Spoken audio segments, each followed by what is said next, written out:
Hi, this is Steve Kelly. I'm in Moston and I'm interviewing one of Manchester's best young comics. And his name is Smug Roberts. Hi, Smug. You alright? I'm not too bad, how are you? I'm alright, yeah. Good man. Right, what type of comedy do you do? Well, I wouldn't describe it as any kind of form of comedy. It's just I just do what I think's funny. Really. What are your comic roots? Well, in the sense that roots. I don't know if you're asking me who influenced me and people like that, then I was a big Marco and Wise fan and people like that when I was growing up. Yeah. Did you like Laurel and Hardy? Did you think they were any good? No, they leave me a bit cold. I don't know. It's like I'm not into slapstick. I like Vic and Bob when they do a bit of that, but they do a bit of both. Do you do mother-in-law jokes? No, don't keep away from them. Why not? I don't know. It's just because I do stuff that's personal to me, and I do, storytelling. And I don't know who you compare me to, but I'll just go and tell you about. Like doing this interview. I might do a bit of my set tonight about being interviewed by you. Right. Yeah. So I think it's not that I've got anything. If you want to do a joke, do one. You know what I mean? But well, surely all comedy is about laughing at people and not laughing with people. What would you think about that? Well, I don't know. Though. If you go to a gig and there's somebody who's really crap, then people might laugh at them. What you're trying to do is get them to laugh with you, if that's your point. Right. But no, but when you watch somebody like Laurel and Hardy or Morecambe and Wise, you would laugh at them because they were funny, or you would laugh at comics who would stand up and tell jokes. Yeah, no, but some people are naturally funny, aren't they? Yeah. I mean, people find Laurel and Hardy funny before they even say anything, don't they? Like you said, the physical side of it. Yeah. I've lost track of what your question is now. The question was, surely all comedy is about laughing at people rather than laughing with them. No. Well, back to my point I made originally was what I'm saying is there is a bit of a definition there, because you can laugh at people. You can laugh at people even if they're crap, though. I'm saying you can laugh at people in normal life and be sadistic about it. You could laugh at people with a disability. You could laugh at and it's not on to do that. So what I'm saying is you want people to laugh with you. That's my point. So if I'm doing a gig, I want other people to be with me. So how long have you been a stand-up comedian then? 5 years. Yeah. If you weren't a comedian, then what would you like to be? Oh, I don't know. Probably just run my own business, like I used to before I was doing. I don't like anybody being my boss. Right. Yeah. Well, you're a bit like me there. Yeah. Like so I think so if you said what kind of job I'd like to do, I'd probably do anything. What you can do on your own. I can do on my own. I've not got to be on my back. Yeah. Where did the name Smug come from? That was a local thing. My daughter was going to Barnes Green Nursery, which is on Rochdale Road, funny enough, behind Burnham Manors Club. Yeah. And they were trying to close the nursery down. Right. And we went to this meeting, and I was on the management committee. I was chairman of the management committee. And there's a woman there who was trying to get us to shut the school down. And she was chairing the meeting. And she was also answering questions. Right. So we asked her, I just said to her, this is a really long answer to a short question. That's okay, don't worry. It's all right. So what I'm saying is, if you're chairing a meeting, and you're also the person who's answering the questions, if you don't like a question, you can just go, right, next question. Are you with me? Yeah. So if I asked a question that was particularly awkward or whatever, she'd go, right, thanks. So if I asked you a personal question now, you would say, I don't want to answer that next question. Yeah, exactly that. That's what she was doing. So I said, as a point of order, I said, my name's, blah, blah, blah, from Barnes Green. My daughter's at school and all. I said, just want to make a point of order. I said, you really shouldn't be chairing the meeting and answering the questions, because you can't do both. So, and I said, I won't want anybody to think he's a smug bastard. Yeah. And everybody started laughing. There was about 200 parents there, because it was a big issue, trying to shut the nursery down. Yeah. And everybody started laughing, and the next day, people kept coming and going, no, you smug bastard, to me. Yeah. And that was the night that I went to do my first open spot. Right. Not knowing that you had to have an alias. Right. Or whatever. Or it's better to have an alias if you think you're going to die on your ass. Yeah. So he said, what's your name? And I went, Smug. Right. And my middle name's Robert. Right. So I just put the two together, just only because he caught me on the up. Right. I just went, Smug Roberts. Right. So how did you actually get into show business? And how did you... I just, like I said, I went to that. I've always been a show off. I've always done bits and bobs, like school plays and stuff, and I always watched the centre of attraction. So it seems a natural progression. You want to start getting up in that. But I thought, well, how am I going to do it? And then I read in the Evening News, as it happens, that he was in these open spots at a local pub in Manchester. So I thought, all right, I'll have a bit of that. And if I drop on my ass, it doesn't matter, I'll just do it. It's all about confidence, really, isn't it, at the end of the day? So I thought I'd have a go at that. Right. Who are the best up-and-coming young comics to watch out for? Well, the obvious one's a mate of mine, Peter Kay. He's going to be big time. Right. Is there any more that you can mention?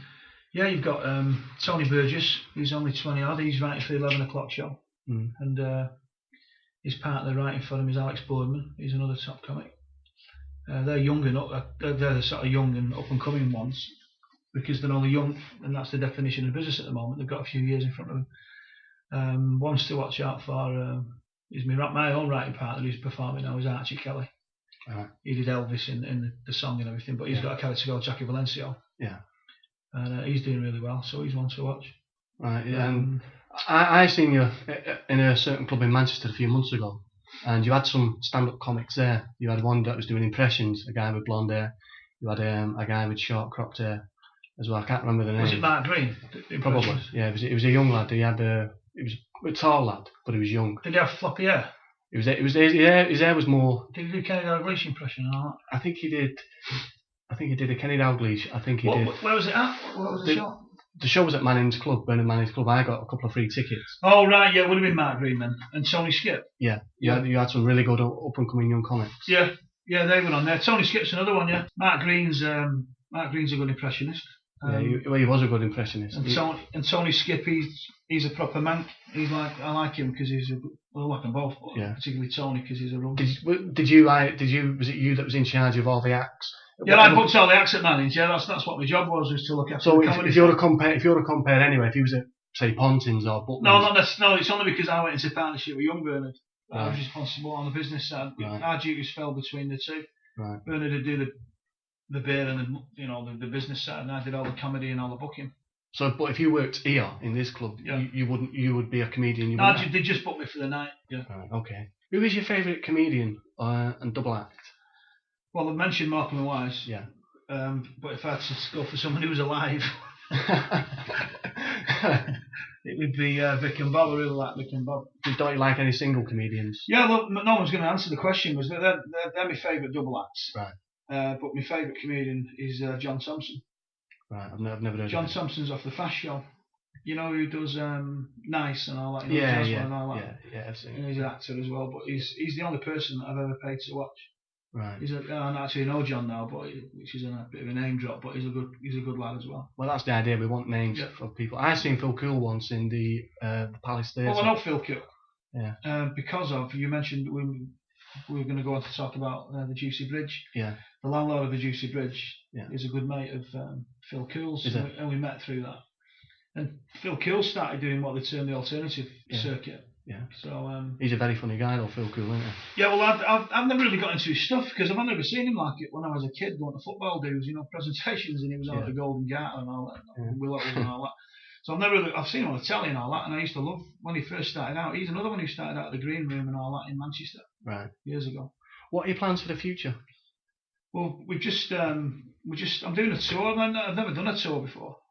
So off the back of finishing at Manning's, we're doing this. I'm doing a tour in July. How many days is that going to be for? Well, there's going to be 40 dates. It's not going to be a massive venue tour. 100 to 200 people, and just see how it goes because I'm filming a pilot of my Edinburgh show for TV in July. So I want to go around and practice it before we film it. Right. That's called a One Night Stand, Would You? Which I took to Edinburgh. Right. And now we're going to make it into a show. So that's my plans. Will it be on telly? The 40 dates? That's the idea. We're filming it for TV. Yeah. Right. So the 40 dates, they're not around Manchester. It's around England and Scotland. No, we're going to keep it in the Granada region, only because of the fact I don't really want to travel that far. Right. But I mean, you weigh up how big Granada region is. Yeah. Well, yeah. When I say Granada, I mean the northwest. Yeah. There were two alternative comedy venues, right? I'm coming to the bit now, right? In the city centre. One was the Frog and Bucket, and the other was the Juicy Bridge. Now there's only one. Do you feel that there's a following for a second venue for alternative comedy in the city centre? Well, there's a little bit of what's the word? No, I think there's more than the Frog and Bucket. There's Scruffy Murphy's. That's on Wimsall Road. Yeah, but this is actually in the city centre. You mean the actual city centre of Manchester? Yeah. Right, okay, I'm with you. Yeah, I do think there's probably room. I personally wouldn't put any money into one on the business side because I'm not absolutely sure it'll work. But obviously someone like Don Ward who's bringing the Comedy Store to Manchester. Yeah. He's not an idiot, and he's not going to invest his own money or anybody else's money on something that he doesn't think is going to work. Yeah. So I think it's a good thing. Right. What encouragement are local comedians and the national comedy profession giving to young children who show talent in the art of comedy? Well, I don't think you could even probably think about doing stand-up until you're 16 because of the nature of the business, really, that you can't go in pubs and clubs. Yeah. You know, so if you're talking from 16 and up, and there is quite a lot. I mean, Salford University do a stand-up course as part of their degree, a module, I should say, in stand-up. People like Peter Kay have come through from there. I don't think there's a lot really, because it's one of them. Comedy is one of them funny things. You can't say I'm going to be a comic. Mm. You've just got to get up and try it.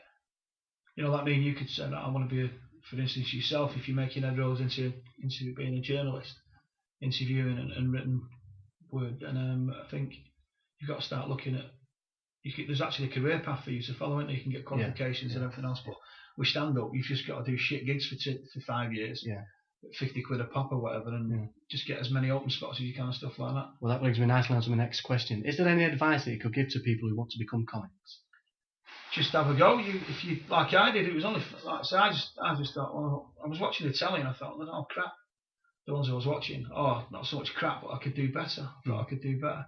And if you're that way inclined, and like I say, it does take a bit of bowl, but if just go and have a go. There's loads of open spots you can do. I mean, it is getting more popular now because people see it as a quick route to TV. I've always sort of thought I've retained a bit of cult status, really, not sort of like sold out or anything, but not that I wouldn't sell out if someone offered it me, like.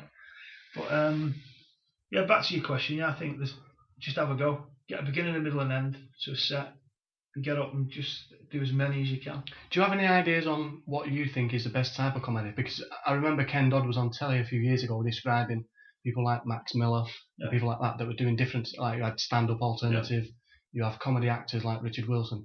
Do you feel that there's any kind of, is all comedy good, or like do you prefer stand-up comedy? Do you prefer? No, I like any kind of comedy. When you watch, Max Miller was probably like an alternative comedian in his day. The stuff he was coming out with was, And then you go right. If you look through the history of comedy and stuff, if people find it funny, it's comedy, isn't it? Yeah.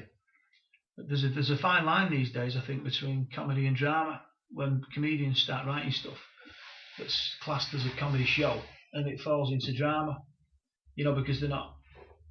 If it's observational stuff, especially, and the irony is lost on half the viewers. So what do you think of something like Ben Elton as a writer and Rick Mayall as comedy writer? I mean, the proof of the pudding's in the eating. I mean, they're working all the time and they're very successful at what they do. I think there's a little bit of something creeping in now where they've become the establishment over the last few years. Yeah. Your Ben Eltons and all them and all sort of like. But that's no more than I would do, because if I get to a situation where I'm commissioning work, then I'll ask my mates that I know can do the job. And with it being such a fast turnaround in comedy and that, you need to get people that can do the job. You don't necessarily always have the time to go looking for new talent.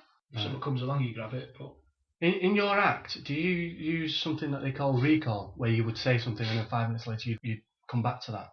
I just call it dropping off and picking up. If maybe that's what you mean. Is you don't do it. Sometimes you don't do it consciously.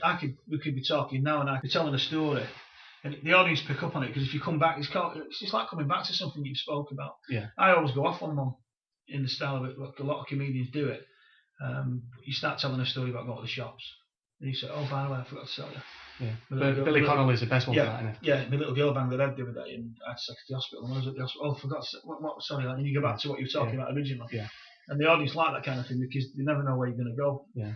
There's probably only a few of us that do it. I mean, Peter does it, Peter Kay does it, I do it, Johnny Vegas does it. Just rambling stories and with very few punchlines, really. Have you achieved all the things in life that you've wanted to achieve? No, I've only just started. That's what's good about it. It's I've picked up on a new career from I'm getting on 30 odd now, and it's like nearly 40. So I'm thinking, this is good. Just keeps you going out, and I've got loads of things I want to do. Good, we'll keep it up, mate. As a local comedian, do you think that radio comedy can be advanced further? Comedy on radio, like the Goons and stuff like that?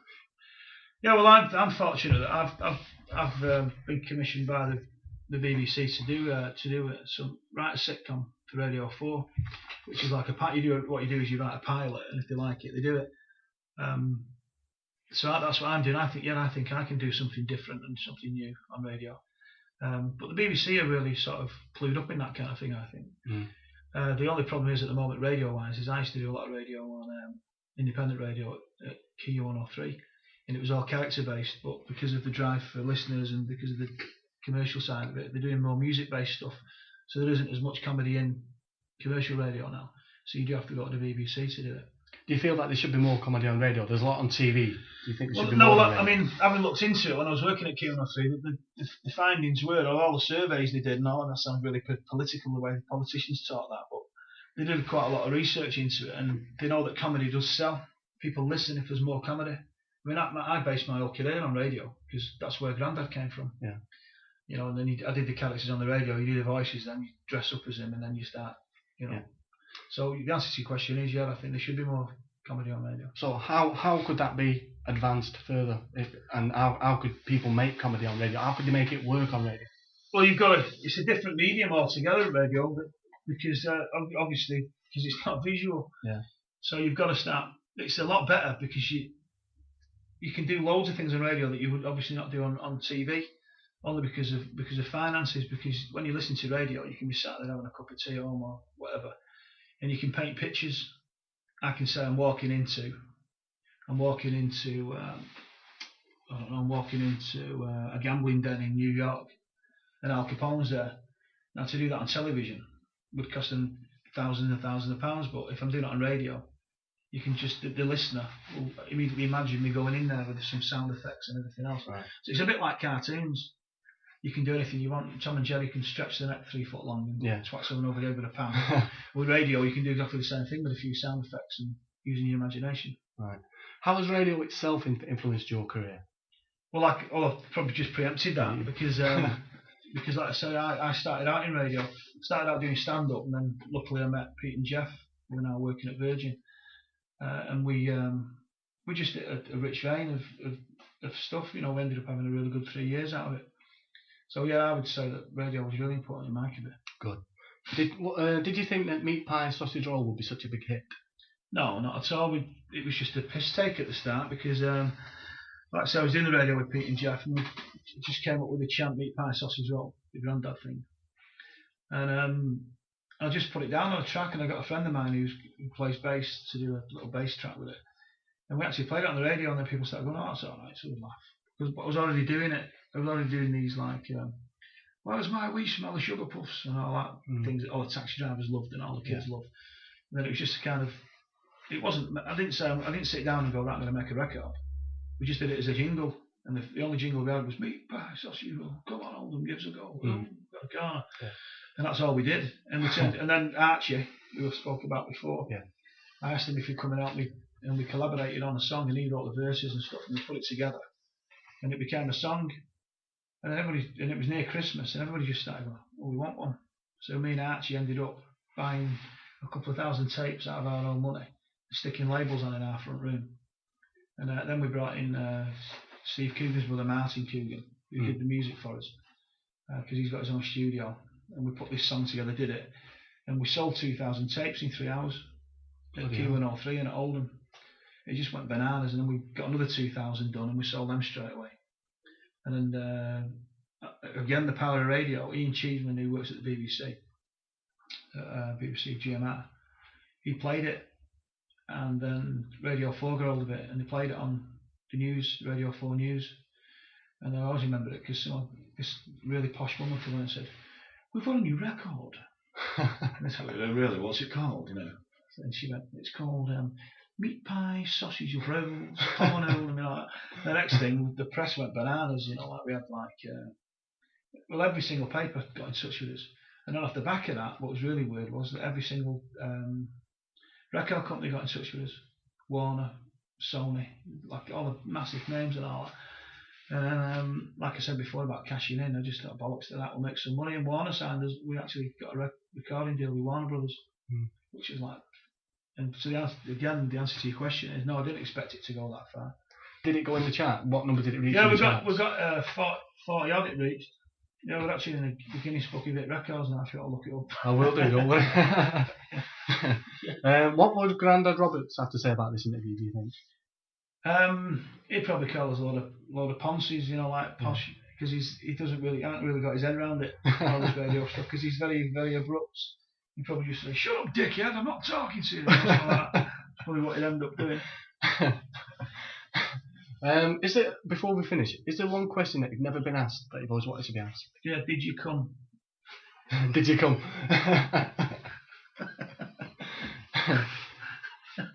Well, it's always blatantly obvious when I do. Have you got any jokes you could? I'll give you one of my favourite jokes is one of Grandad's jokes, and he comes on and he says, he knocks on the door, and I said, "What's up?" And he comes to the door and he says, "Oh, I've been robbed. I've been robbed." I said, "What do you mean you've been robbed?" He said, "I've been robbed. The dirty, scally bastards have robbed our house."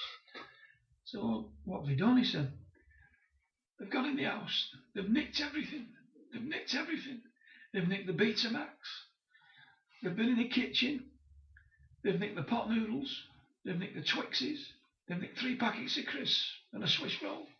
So, "Who do you think it was?" He said, "I think it's Snackheads." Can I just ask you one more question? What football team do you support? I support City. Somebody has to, don't they? I'm a Liverpool fan.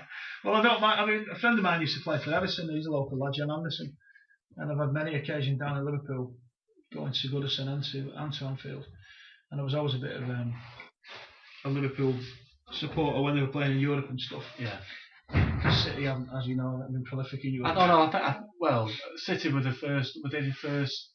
Was it in the 70s they won 2 trophies? Early 70s won a UEFA Cup or something? Yeah, well, that's when Joe Mercer and Alisson were together. Yeah. They won the FA Cup, and I think it was the year after the Cup Winners' Cup. Yeah. So, who's your favourite player? My favourite player of all time. I know it's really sad. I used to think Rodney Marsh was my hero right when I was a kid. Yeah. Then when I met him, he was a twat. Do you ever see him on Sky? Do you ever watch him? I did some warm up for Granada. And what a big-headed bastard. Yeah. Honestly, I mean, people probably think I'm a big-headed bastard, but I used to stand outside Main Road when I was a kid trying to get his autograph, and he'd come out with no socks on, and I thought, he's the man, Yeah. And then when I met him, I suppose it's like a lot of things in life, you have these little, what they called, fantasies about what people are like. Yeah. Any more than you didn't know what I was like, so we met today and stuff, but it's like, but Rodney Marsh shattered my illusions because he was my favourite, and also I've got a soft spot for George Best. Yeah, he was one of the greatest. But one of my favourite Liverpool players is Ian. I'm going to take Ian Rush now. I like Graham Souness. Yeah. Because I like him because he's another one who's had a slapped ass when he was a kid and made it big time. What do you think of Quasimodo that used to play for Liverpool Beardsley? Well, I got to meet Peter Beardsley because of the Everton thing in Newcastle. I used to have a pub in Newcastle. And a friend of mine, Alan Davis, who was a footballer, unfortunately died. He died a few years ago, but he played for United in the cup final when they beat Brighton. Yeah. And then he moved to Newcastle, and because of that, I was at a pub in Newcastle. He was the only person I knew in Newcastle, but Peter Beardsley was there at the time, so I got to know Peter Beardsley. A young Paul Gascoigne of all people was there then as well. Mm. So I got to know. But Peter Beardsley as a man, he's a nice man, but he's an ugly bastard. He is. He talks a lot of sense, doesn't he? Yeah, he's like he's just got his head screwed on. He's made a lot of money. He's made all the right moves, and well, like Lucy Porter says, another comedian from Manchester. She said she woke up with, I can't remember what the gag is now, but it's along the lines of she slept with Peter Beardsley and woke up and thought she'd crossed the mafia. She thought she'd woke up with an arse's head. I can't know what the gag is, but he's not the best looking man in the world. He's not. Have you seen his wife though? She's beautiful. I've got this video. Yeah, well, I met his wife, like I say, at Goodison and St James's Park and all that, because we used to go in there, and I used to pretend I was a footballer. We used to sneak into the players' lounge, and then Alan would say, right, so when they ask you to sign a photograph, when you go in the sponsors suite, they have these big photographs, team photos, and you walk in, get a free sandwich and a drink, and you're supposed to sign your picture, so they can give them away. So Alan says, "Come in, just whichever one has got black hair is a bit fat, just sign that." So that's what I used to do. I used to go in and sign anybody that had sort of like a similar haircut. So I do apologise to that Newcastle player that was having my name all over, but at least I got a free drink and a sandwich. Right. So Smug Roberts, thank you very much. That was a great interview. And if there's anything anything I can do to help you out, just give us a ring and I will do. We'll meet up okay. This is Steve Kelly signing off. Nanu, and I'll see you soon.